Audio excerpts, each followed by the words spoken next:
I'm Michael Barron, and my wife is Sophia Dawes Barron. I work as the executive editor at the Chicago American Globe, and she's the senior vice president at Gravely Publishing. We have two children, Michael Jr., who's 23, and Ashley Sophia, who's 21. Junior is wrapping up his international diplomacy studies at Princeton, and Ashley is studying at UC Berkeley. I sometimes tease that she's studying underwater basket weaving. She'd off me for saying that. They're both doing really well in their studies. We both bring in good money, though she makes a bit more than me. We were pretty happy, or at least I thought so. We were really looking forward to a great weekend together. Sophia had a tough week and had been excited about this gala for a while. She had this stunning new dress, black, backless, strapless, cut a couple of inches above the knees with a slight slit up the left side. She had on the diamond necklace I gifted her for our 25th wedding anniversary, along with her favorite sapphire earrings and a replica of Princess Diana's ring. Her blonde hair was styled in an elegant updo, and she looked absolutely stunning. I was dressed in my Brooks Brothers tuxedo. Not much more needs to be said about that. She stood about 12 feet away, leaning against a fake fireplace, sipping champagne from a flute, laughing and chatting like a young college student. I didn't mind that part. It was the slimy-looking guy talking to her, touching her arm and shoulder, whispering in her ear with a smug grin that bothered me. He had just said something to her, and she was nodding in agreement. "Okay, enough is enough. Time to rescue her from this creep." I was about to intervene when a soft hand grabbed my arm. "Don't do anything. My wife is falling for him, and his buddies are keeping an eye on you." I looked down to see a striking brunette beside me.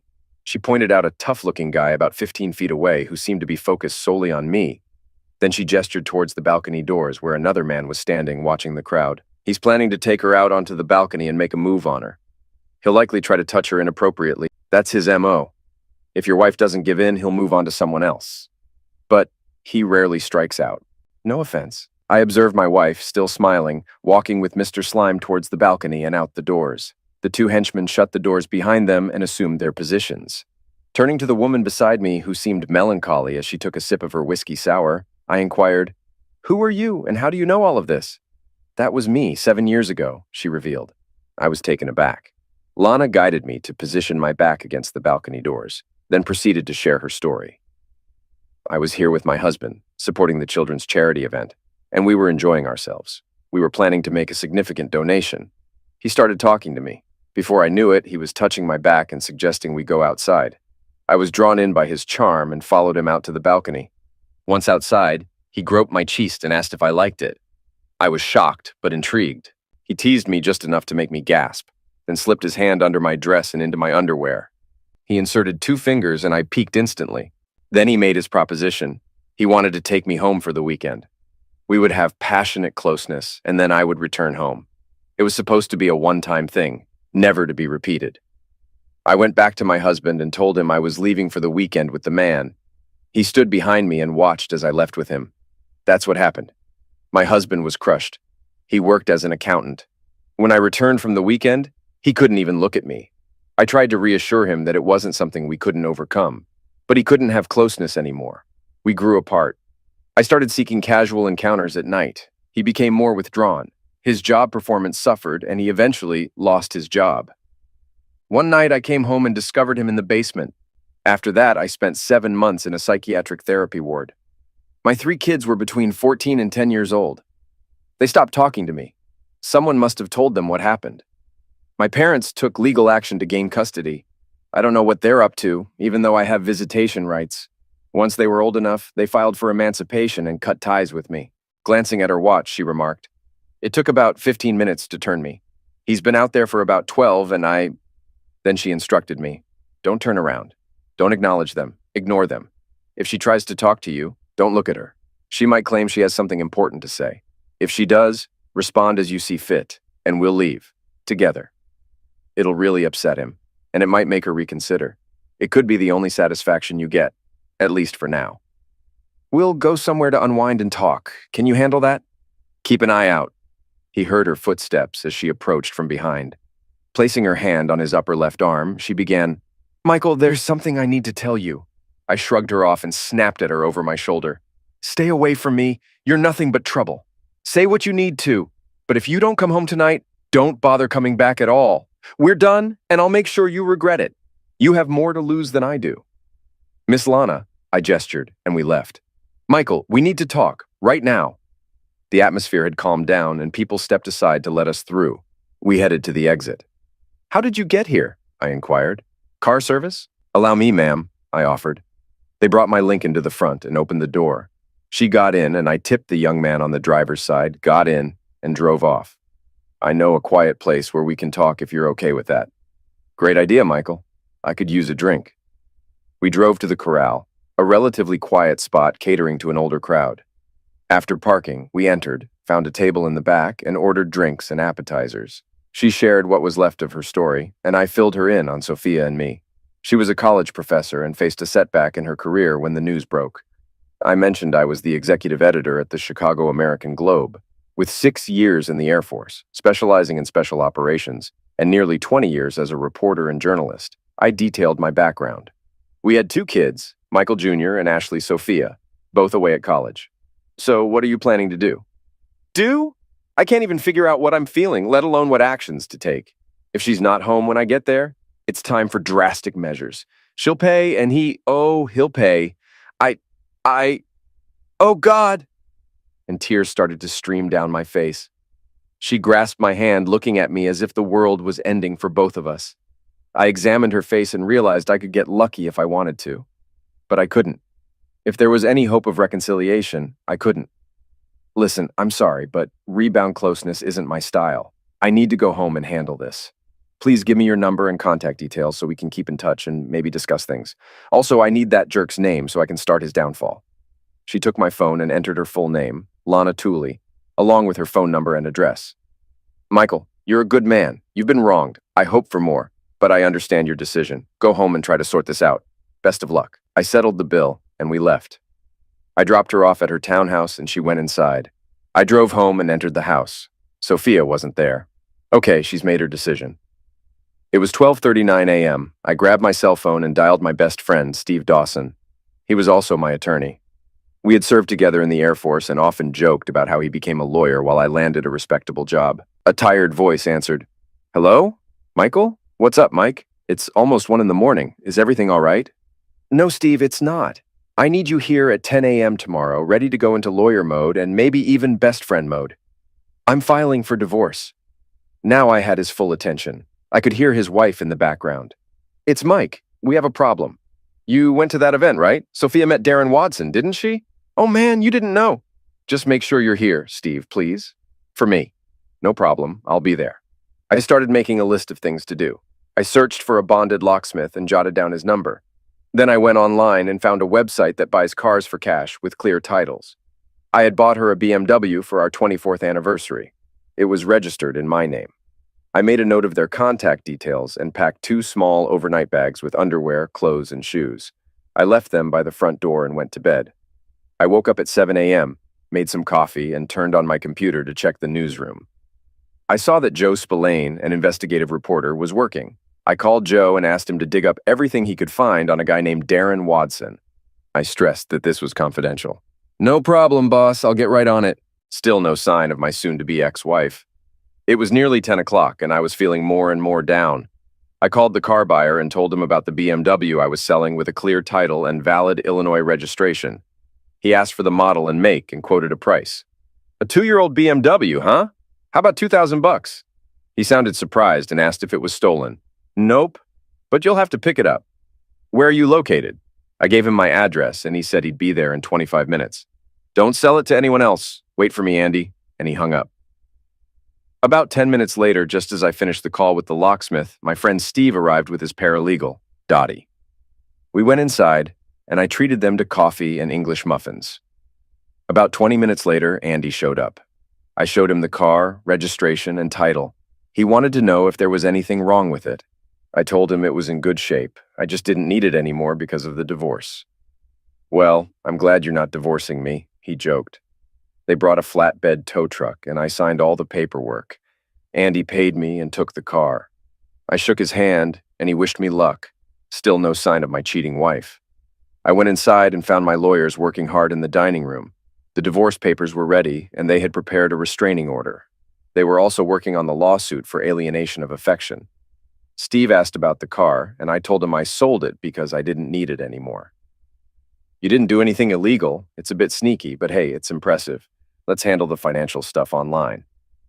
For the next 45 minutes, we dealt with banks, investment firms, insurance companies, cell phones, mortgages, and my pensions. By noon, my wife still hadn't returned, and the locksmith had changed all the locks and added keyless deadbolts on all the doors. I treated them to lunch at Saltgrass Steakhouse, where we met Steve's wife, Deirdre, known as Dee Dee. She hugged me tightly, showing her support. At the table, Dee Dee looked at me, waiting for me to speak. Finally, I said, "What?" She wanted to know what happened and what I planned to do next. I didn't do anything except trust my wife. She blindsided me, and I'm still trying to process it. Is there any way to fix this? Hell no! She's still not back. And honestly, the only way out might be if she ends up dead. Dee Dee looked at me sympathetically and nodded, saying she understood. She couldn't fathom why Sophia did it. After talking for a while, we headed home. I got back around 6 p.m., still alone. No sign of my wife. I grabbed a bud and dozed off in my recliner. I woke up at 7 a.m. and shuffled to the shower, feeling tired and sore. After cleaning up, I did something I hadn't done in years. I went to church. Being at church helped a bit. I sat quietly in the back, praying for guidance, but it felt like my prayers were hitting a wall. After Mass, I stayed a while longer, hoping for some sign, but it seemed like I was on my own. That's how it had to be. I drove home, grabbed a coffee at a fast food joint, and parked my Lincoln in the garage next to my 1980 full-size Bronco. With the weather changing, I'd soon be using it every day. After locking up the garage, I turned on the TV and watched the Bears-Lions football game. But as usual, the Bears lost. That seemed to sum up my luck lately. At 5:30, I got a text from my wife. On my way, be home in 20 minutes. The restraining order was kicking in soon, so things were about to hit the fan. 20 minutes later, I heard a strange car in the driveway. Peeking out the window, I saw some fancy European car, and Sophia stepped out from the passenger side. She leaned in for a kiss with someone, probably Darren Woodson. After he left, she came up to the house, but her keys didn't work with the new locks. Confused, she spotted the two small overnight bags by the door. "What's going on?" she muttered. She rang the bell repeatedly and shouted for me to open the door. Frustrated, she yelled, "Open the door, Michael!" I finally went to the door and faced my furious wife. She glared at me and demanded to know what was happening. "Simple, Sophia. Your keys don't work because you don't live here anymore. The woman I used to be married to lived here, but she's gone now." Her eyes widened, and she leaned in for a kiss. "But honey," she began, "don't even try it. I don't know where that mouth has been, or whose it's been on. How many times did you sleep with him, or give him head, or do other things?" "We didn't just have closeness. It was special." "Oh, spare me! You disappeared for 2 whole days without a call. I bet you didn't even think about your husband once. Did you keep your wedding rings on while you were with him?" She flinched and started to stutter. "At least you kept your anniversary jewelry. They were gifts, so they're yours," I said, taking off her rings. "But these are mine, and your engagement ring was my grandmother's.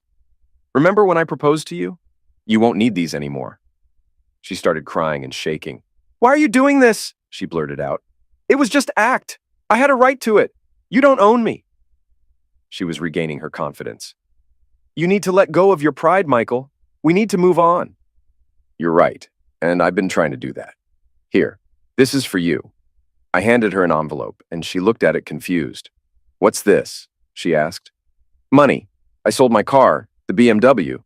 I didn't need it anymore." She reacted as if she'd been bitten by a snake. "What did you do with my car?" "It wasn't your car. I bought it for you. But it was in my name and I sold it. I thought giving you the money would be a fair gesture. That's all of it." "But there's only," she counted the bills. "What, $2,000 here? That car was worth much more. What's going on?" "That's all it was worth, much like our marriage after Friday night. I warned you I'd take everything from you, and you had a lot more to lose than I did." The shock on her face was evident. She looked stunned and began to protest again. "How could you be so heartless? I came back to you." "Man, I must be lucky," he thought when he noticed her bare right hand. "Where's the Princess D ring, Sophia? The one you insisted on having? I offered to get a real replica made, but you preferred the knockoff. You were adamant about that one. So I got it for you to make you happy. Where is it, 403? Her face turned pale. She started stuttering. He, he what? 403? He wanted a keepsake from our weekend, she mumbled, avoiding eye contact.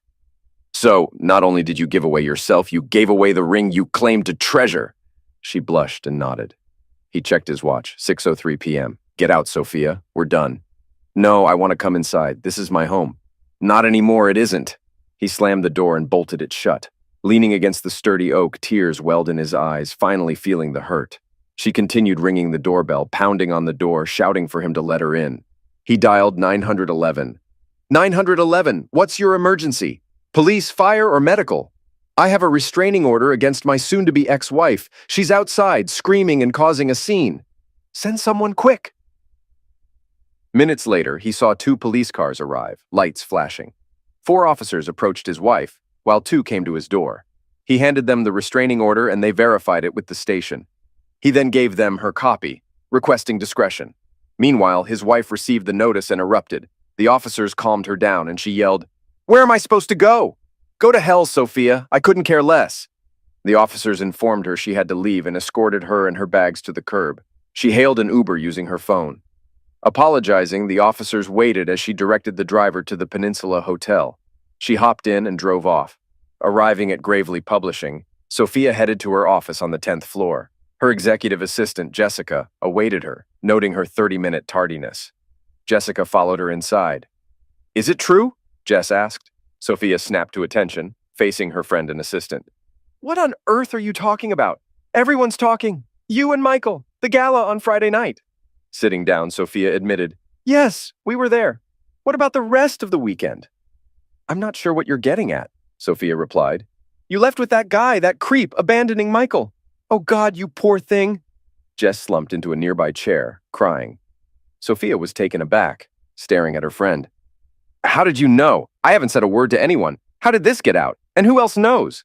"Everyone knows, you idiot. It's all over the company and it's not even 11 o'clock yet." Sophia's face drained of color as she sank into her seat. Suddenly, her boss, Gwendolyn Harrelson, barged in. She looked between the 2 women, visibly shocked. "Oh my goodness, it's true," she exclaimed. Sophia was stunned by her boss and friend's reaction. The situation was getting out of control. Defensively, Sophia responded, "I think this is being blown out of proportion." "Oh, really?" Gwen retorted, smirking at Sophia's disbelief. "Do you know who he is? How do you think the whole city, maybe half the Midwest, already knows?" Sophia paled, staring at her hands. "What did Michael tell you?" "He said we're finished. Claimed he'd ruin me like I'd ruined him. Who does he think he is? He doesn't run my life. He doesn't own me. He's your husband, idiot. What did Michael do when you got back on Sunday?" She glanced down at her desk, sniffling. "He sold my car, said he didn't need it anymore since he didn't have a wife to drive it." "Oh my goodness!" exclaimed Gwen. At that moment, the door burst open, and Stephanie Jameson, Vice President of Mortgages and Acquisitions for Chemical Bank, stormed in, followed by Sophia's secretary, Angela. "I'm sorry, Mrs. Barron, she just came in." "It's okay, Angela, come on in, Steph," Sophia said, with a touch of sarcasm. "What the heck have you done?" Just then, Gwen's phone rang. "Hello? Yes, Hank. I'm with her right now." "No, we haven't heard anything from him yet. I'm just getting the details now." "Yes, dear, I'll let you know as soon as I find out. Goodbye, dear." "That was my husband. He's wondering if you've heard from Michael today." "No, I haven't spoken to him since last night," Sophia replied. With that, she dialed her husband's number. Her phone beeped twice before announcing her service had been cut off. She stared at the Nokia like it was poisonous. "He disconnected my phone," she murmured. Gwen sighed. "Oh, this is bad. Very bad." Just then, Angela entered, saying there was a young woman urgently requesting to see her. She said it's urgent and about your marriage. A tense silence filled Sophia's office. "Send her in, Angela." A tall young woman with blonde hair, dressed in a navy blue skirt, ivory blouse, 3-inch heels, and a blazer, entered with a small briefcase. She approached Sophia's desk, surveyed the room, and fixed her gaze on Sophia. "Are you Mrs. Sophia Barron, at least for now?" Stephanie confronted her. "Listen up, lady. Who do you think you are?" "Yes, I'm Michael Barron's wife. Do you have something for me?" She dreaded what was coming next. "Congratulations, Mrs. Barron. You've been served." Stephanie handed her a big envelope, snapped a photo, and left swiftly. At the door, she turned to the group. 7 years ago, my mother tore our family apart just like you did. Hope you enjoyed it. Good day." Sophia's head slammed onto the desk as she received the envelope. Gwen hurried to her side, helping her sit up. Sophia struggled to breathe, hyperventilating. Stephanie dialed a number on her phone, connecting to Michael's office. Chicago American Globe, Mr. Barron's office. How may I assist you? I need to speak with Mr. Barron, please. It's Mrs. Stephanie Jameson from Chemical Bank. May I ask what this is regarding, ma'am? It's about his wife. I'm sorry, ma'am, he's not taking calls from his wife. He said to tell her to... Just put him on the phone, damn it! One moment, please. Soon, Michael's voice came through the speaker. Well, Stephanie, the whole gang's gathered around the wife.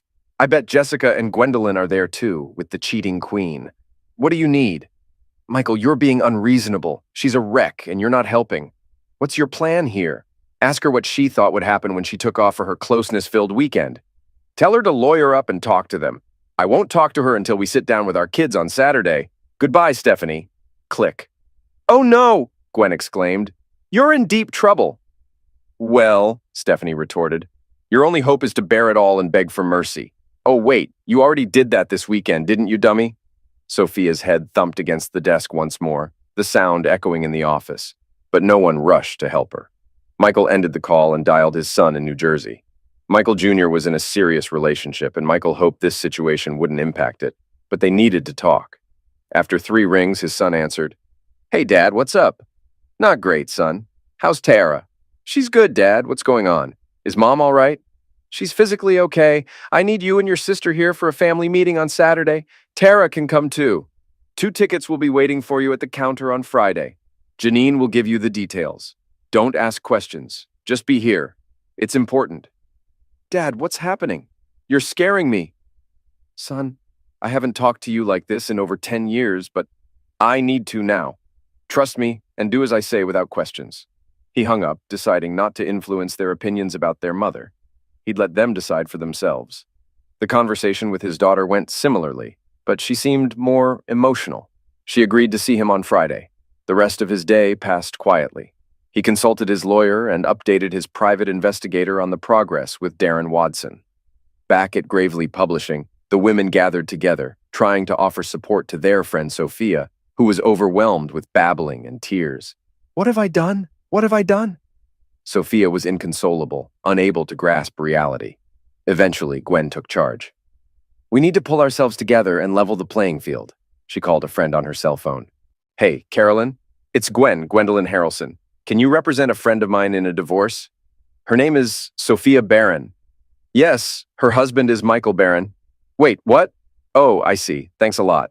What was that about? She's already seen as toxic. That was Carolyn Herrera. She's tough and hates bad husbands almost as much as cheating spouses. When she heard Sophia's name, she knew the situation. She said if she took the case, her husband would divorce her. They're devout Catholics with 5 kids, and they know Michael and Sophia. Plus, she's aware of the jerk involved. Stephanie chimed in. Let me give it a shot. She dialed a number on her cell phone. Hey, this is Stephanie Jameson. Can I speak to Brett Walker? Yeah, it's about a divorce. Hi, Brett. I need to discuss a divorce matter with you. Oh, you've already heard. Well, thanks anyway. You're not getting any breaks, honey. I'm running out of options here.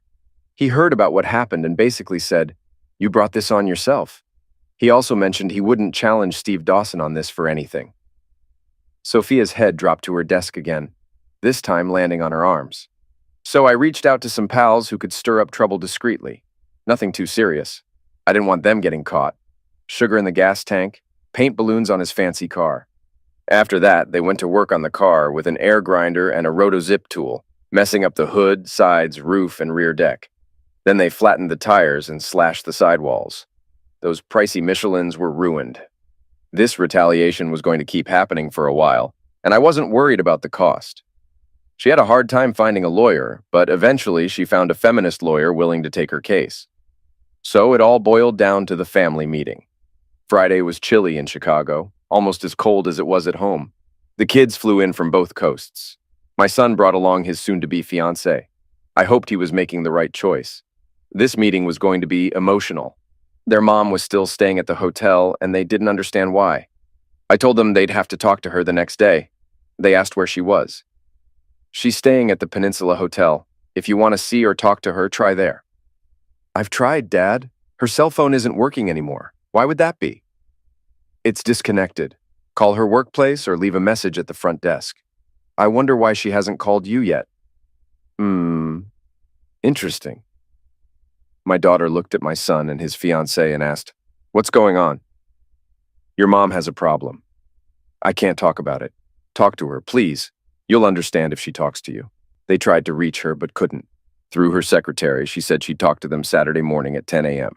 I took the kids out to dinner, and we had a nice, albeit slightly awkward time. Saturday morning was clear and cold, typical for Chicago at this time of year. 10 o'clock came around, and the kids had coffee, waiting for their mom to show up. She arrived, accompanied by the Honorable Kathleen O'Hara. "Seriously, Sophia? Bringing your lawyer here in front of the kids?" My client didn't want any attacks on her character in front of her children. "Your choice." I led them into the living room. The kids rushed to their mom, eager to know what was happening. "No questions for my client," said Miss O'Hara. "What? Who is this, Mom?" "I'm Miss Sophia Dawes' attorney. Your dad is filing for divorce against her." Game over. I just sat there smiling, saying nothing.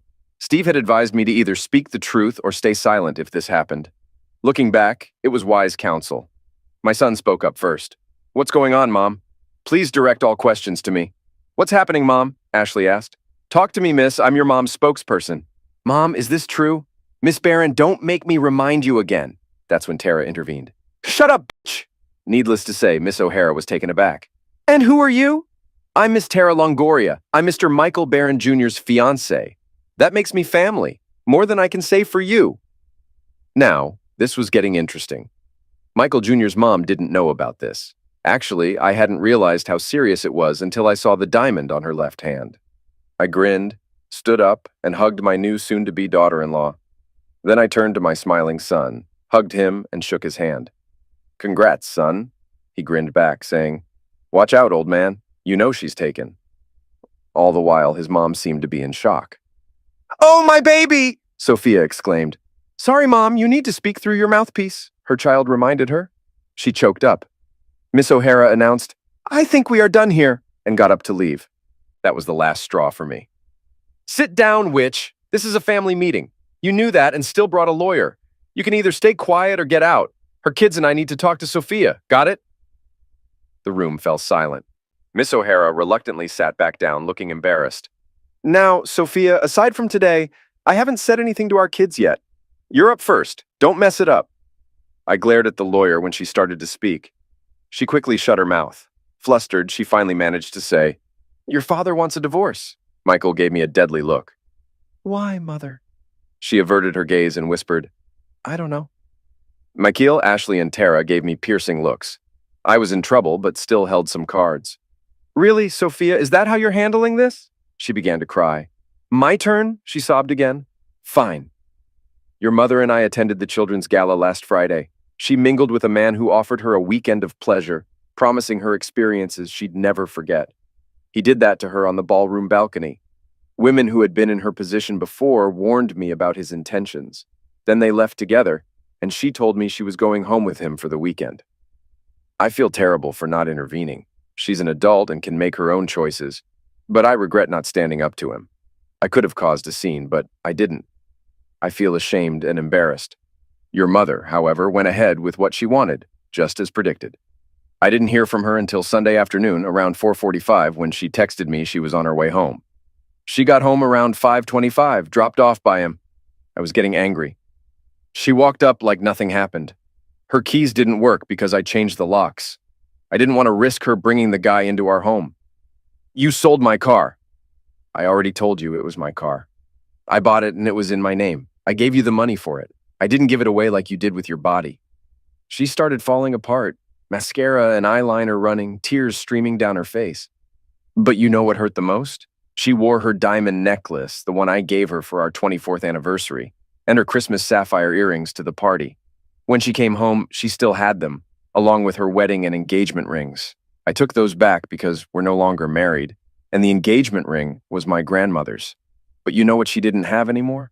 The one piece of jewelry she cherished the most. What was her favorite?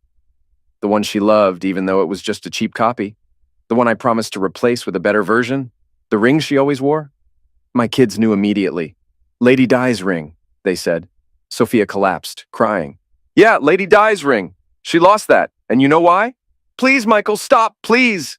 He wanted a keepsake. She gave it away, just like she gave herself away. My children hugged each other, shocked. Sophia was a wreck. Please stop. I'll sign everything. Just stop. So I spent the weekend and the whole week sorting things out and crying. I cried a lot. That's why I have nothing left now. Then Ashley said, Daddy, can't you forgive her for one mistake? Yeah, Dad, it was just one time. Mom deserves better from you. Move on. I missed the first chance, couldn't handle the tough situation. Michael's response was another setback. I was behind now, feeling stunned. I didn't see this coming. Was I the only one hurting so much? Was it all my fault? Were my kids suddenly clueless? Are you even listening to what we're talking about? Do you know what she did? Let's see. Tell me, Sophia, did you have an inappropriate conversation with a man, not your husband, last Friday night? I chatted with a handsome guy. One chance passed. Answer the question. Well, I guess I might have. Another chance gone. I was doing okay. She couldn't give a straight answer. And did he tell you to tell your husband you were going home with him to be intimate? Yes, but I'm a grown woman. And, a close call. Still hanging in there. I see. So did you sleep with him? Because I wasn't there. I don't know, so tell us what you did all weekend. Did you play games, talk poetry, write letters to your kids? Did you even bother to call your husband? You're just a 403. She threw an insult, and I avoided it. I wanted it, so I did it, she confessed. Know this, I'll have you questioned under oath about that weekend. The world will know if they don't already. And the woman who served you papers? She's actually a lawyer. She volunteered because her family faced the same issue. That's why she became an attorney. Sophia realized she was in trouble. She broke down, all her confidence gone. Facing her soon-to-be ex-husband and her 3 kids, she said, I'll sign everything and give it to Peter today. O'Hara intervened. I don't think this is in your best interest. You're fired, Kathleen. Send your invoice to my office and I'll arrange for payment. Right on target, I hit a home run straight into the center field seats at Comiskey Park. Sophia headed for the door and glanced back at me. Goodbye, Michael. Kids, I'll give you a call tomorrow and we can meet up. She exited and the door shut behind her. Miss O'Hara remained in the living room. Well, she said to me, I hope you're content. She's upset. Get out of my house, you witch! I yelled. The attorney huffed, turned, and departed. That's when it began. Dad, how could you be so mean to Mom? Treating her like that, my daughter said. What's the matter with you, Dad? Seriously, are you divorcing Mom over this? I'm glad I sent both of them to college, I thought to myself. Do you think I should just put up with this? Is this what you both expect from your marriages? I turned to face Tara. If that's the case, get out of there as fast as you can, Tara. She gasped and stared at me. I would never do something like that, Dad. It's just wrong. From every angle. Surely, Dad, you're not really going through with this. Mike, it's settled. And if you can't support me on this, don't invite me to any events in the future. Any events! I looked directly into his eyes and held his gaze. He's got my temper, and I could see him getting riled up. Ashley, however, was in a complaining mood. Dad, why were you so mean? Mom was in such a bad state when she left. She's really hurting. You should forgive her and take her back. I was stunned. My kids were supporting their mom despite her unfaithfulness. Finally, Tara spoke up. Dad, this might upset Mike, but you're right. Mom didn't even admit what she did wrong or say sorry. Not that it would change anything, but showing remorse would have been the decent thing to do, at least. Things got tense after that. About 2 hours later, they phoned their mom and arranged to visit her. I gave Mike a spare key and reminded him to drive safely. He looked at me and asked if I wanted to come along. Are you serious? I shouted. Mike stared at me, then said he couldn't understand me. I intensified my efforts against the jerk, and my allies seemed to be having a blast while getting the job done. One of their tactics was to switch his license plate and anonymously report his car as stolen to the police. I was impressed by how easily they accessed his vehicles, even though he kept both his Ferrari and Cadillac in a garage. They also tailed him on the Dan Ryan Expressway using a clever device that could manipulate the car's computer. By slowing down traffic and trapping him in the middle lane when he tried to exit, they forced the Ferrari to swerve and hit the barrier. It caused significant damage and landed him in the hospital for 10 days. Meanwhile, his insurance premiums skyrocketed, and he lost coverage from his original provider. The guy was having the worst luck imaginable, and whenever the cops got involved, they weren't exactly eager to solve the case. They seemed aware of his reputation and turned a blind eye to his troubles. Most of them probably suspected some angry husband was seeking revenge. Thank goodness for the police. That evening, Steve called to inform me that she had personally delivered the legal documents. He had a favorable judge lined up. His son had been a victim of the jerk 3 years ago, and he assured us he would expedite both the divorce and the alienation of affection lawsuit. As for the adultery charge, it was uncertain if we could make much headway, but it was worth a shot. The kids grew distant from me, especially after the initial confrontation, and only Tara expressed support for my stance. After about a week, they returned to school, and the divorce proceedings continued. When the final decree was issued, I felt liberated just in time for the Cancer Society ball. I knew he'd be there, and I was itching to get even. At a coffee shop, one of my allies pitched me an idea that was so brilliant I had to witness it myself. I called Lana to see if she planned to attend. She mentioned she had an invite but hadn't thought about going. I suggested it would be worth her while, especially if she wanted to witness some entertainment, which I planned to provide. We arrived and mingled, and I noticed Sophia there with her friends, Gwendolyn and Stephanie. She was trying to talk to the jerk, but he was focused on a petite blonde in a green dress. The jerk's 2 buddies were keeping her husband occupied while he made his move on her. He led her to a private room and shut the door. I approached the husband and offered to help him if he trusted me and followed my lead. He looked panicked, and Lana started explaining the situation to him. I warned him that if he caused a scene, he'd likely get beaten up. But if he cooperated, they'd still leave together, just a bit embarrassed. He glanced at the goons and seemed to give in.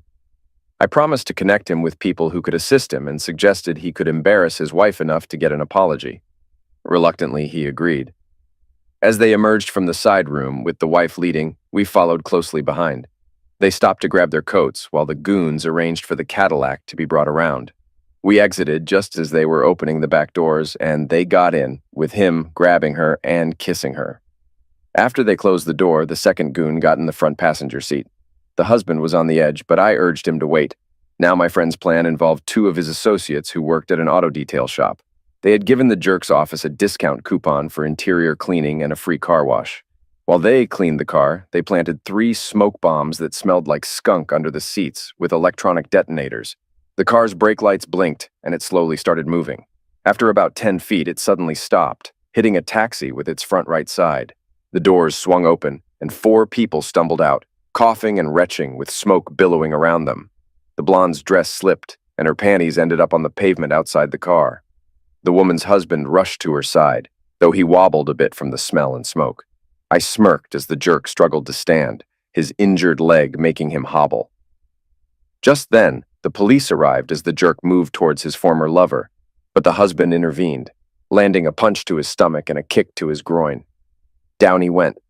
He quickly led his wife away, even with the skunk smell clinging to her, scolding her as they left. Turning to Lana, I said, "That's one for the good guys."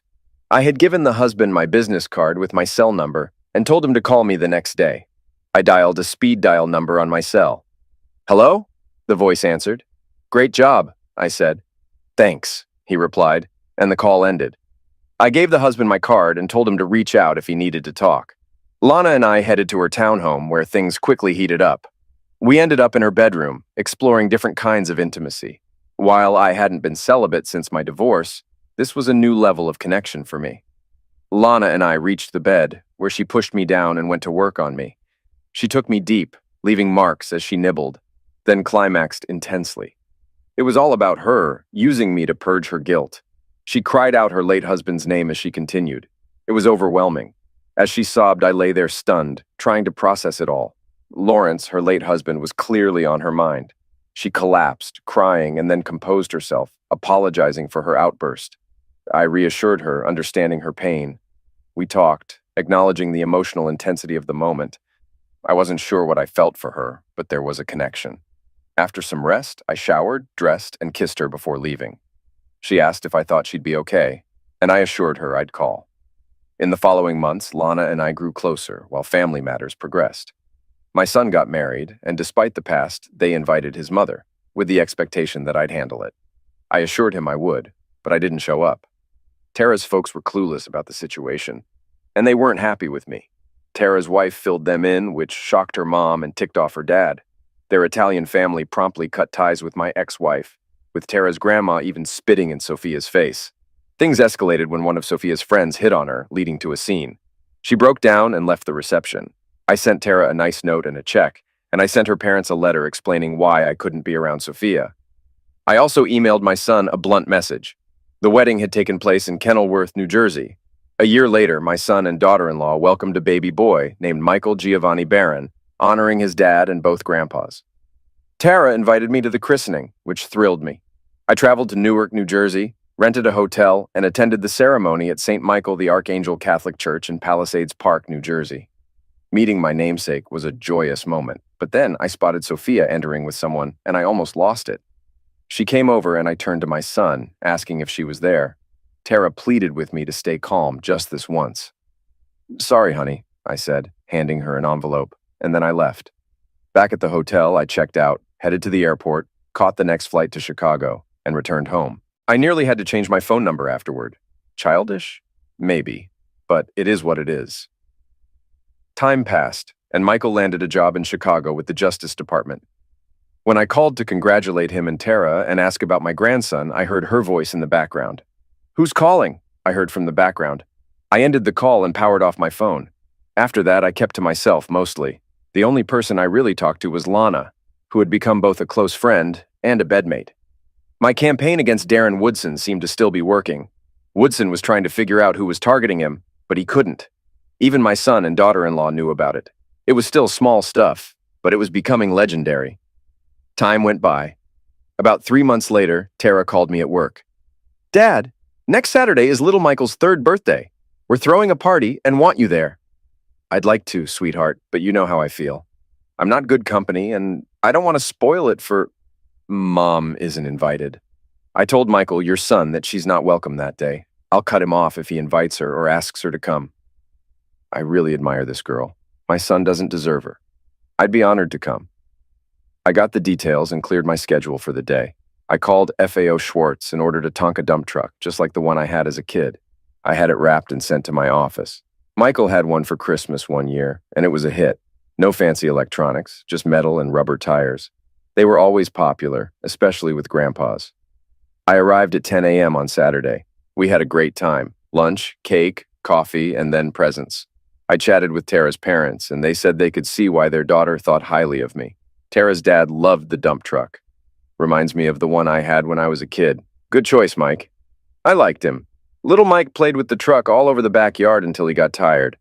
His mom and grandma put him down for a nap. Even my son was cordial.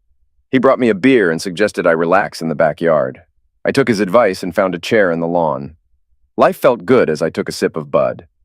A shadow fell over me, and I glanced up to see my ex-wife with a glass of what looked like white wine. "Hello, Michael. Mind if I join you?" I glared at her but stayed silent. She set her big shoulder bag down and sat, crossing her ankles, a pose she used to try to charm me. Not this time. My glare made her shiver. "You're not making this easy, are you? Anyway, Michael mentioned you'd be here, and his wife made it clear I wasn't welcome. It might not sit well with him, but he thought it was worth a shot to patch things up between us. Michael thinks we deserve another shot. I want us to be together again, to wake up in each other's arms, grow old together.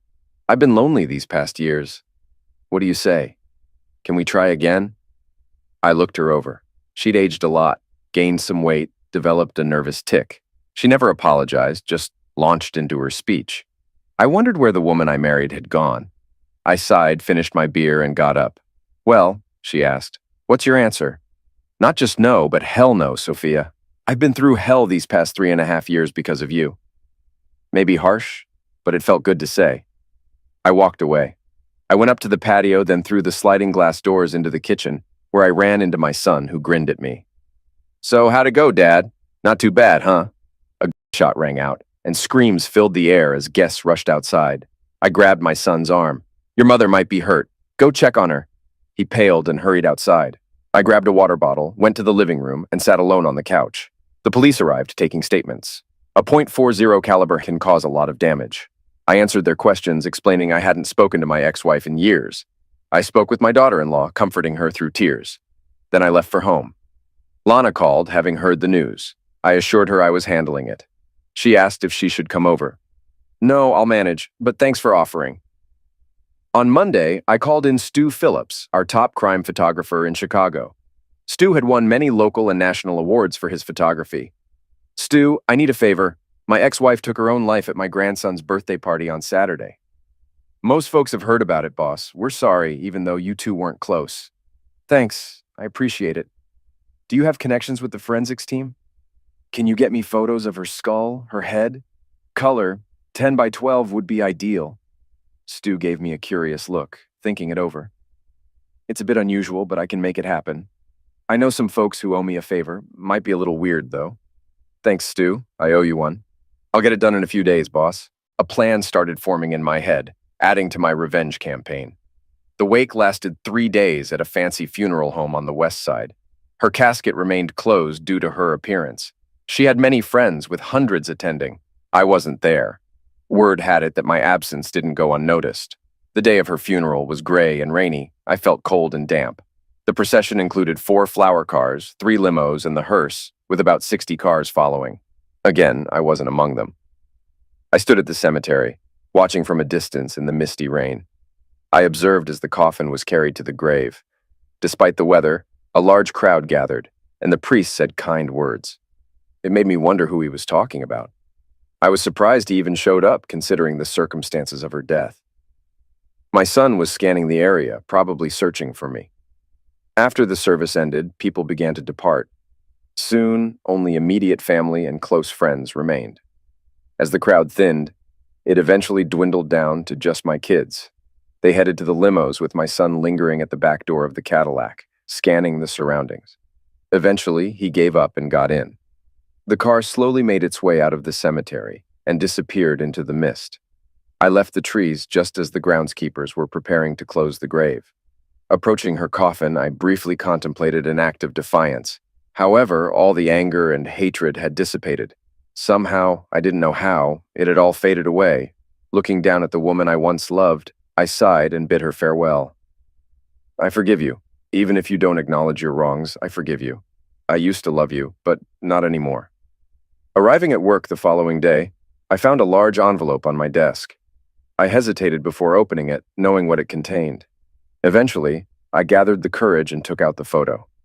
It wasn't pleasant, but it was Sophia. The Children's Society benefit was approaching, marking the 4th anniversary of this whole ordeal. I called Lana and invited her to accompany me. She agreed enthusiastically, and we arranged for me to pick her up around 8 p.m., summoning the Society editor to my office. I also called in our investigative reporter and photographer. I wanted to convene a meeting to strategize and plan our next steps.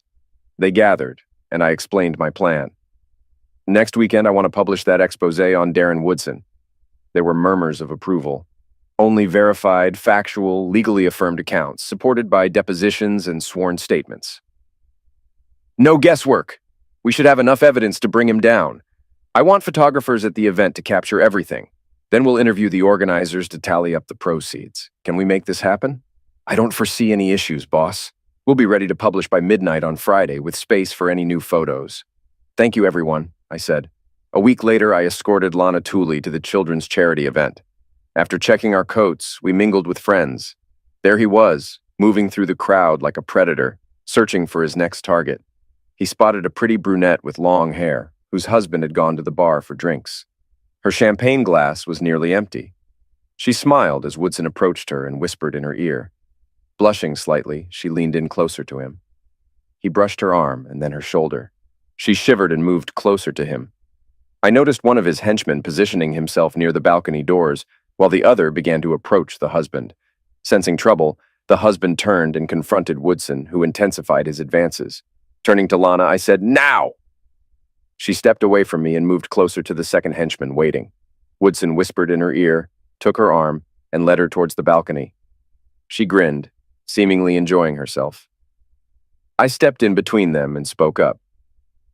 "Excuse me, you don't know me, but this guy made similar advances to my wife about 4.5 years ago." She gave in and went off with him for the weekend. "It wrecked our marriage and led to this," I said, showing her a photo of my wife's battered face. "This is my wife. She took her own life last week. I placed the picture in her hand. She went pale, trembled, and dropped her glass, which shattered, causing a commotion in the crowd. "This is your chance to avoid the same mistake she made," I discreetly signaled to the nearby photographers and noticed one of Woodson's henchmen moving towards me. The shocked woman glanced at the photo, then turned to Woodson. "You jerk!" she shouted, slapping him across the face with her nails digging into his skin. Just then, his bodyguard approached, but Lana stepped in. "Excuse me," Lana said calmly. I turned to leave, brushing past Woodson with my right shoulder. He glared at me. "It's you!" he snarled, reaching for my shoulder. "Let go of me!" I growled, spinning away from him to my left, then pivoting to punch him square in the nose with my right fist. His nose crumpled and his jaw cracked. Blood gushed, and he collapsed like a sack of bricks. His henchmen stood frozen while cameras clicked around them. Lana took my arm as the brunette's husband approached her. "Please, take me home now," she said, her voice trembling. We stepped onto the dance floor and the crowd parted as we moved to the center. Facing the crowd, I pointed at Woodson. "I should be ashamed of what that guy got away with," I exclaimed. "You should all be ashamed for supporting him just by donating to charity. The charity, along with Chicago and society, should be accountable for his actions. On Saturday and Sunday, there will be a newspaper article with the facts and the brave statements of his victims. Read it and take it to heart." Lana pulled me away before I lost my cool, and we made our way through the crowd. Back home, she iced my sore fist, then we had a passionate night together. The consequences were swift and harsh. While his actions weren't illegal, public opinion was ruthless. He became an outcast, and charities rejected his donations. Contributions to the Children's Gala plummeted by 65%. Several organizations returned his money, removed him from boards, or censured him. Even the NAACP distanced themselves. As a stockbroker, his negative reputation cost him his license and job. He attempted to sue me and have me arrested, but the husband of the woman he tried to seduce, who was an ADA in Cook County, launched his own investigation, rendering the lawsuit futile. He was found 2 weeks after he was fired in an alley down by the old stockyards, his Johnson removed and placed in his mouth. Too bad. Lana and I became a couple, though marriage isn't certain. Reconnecting with my kids and bonding with her children has been challenging but rewarding. We're navigating through the difficulties as best we can,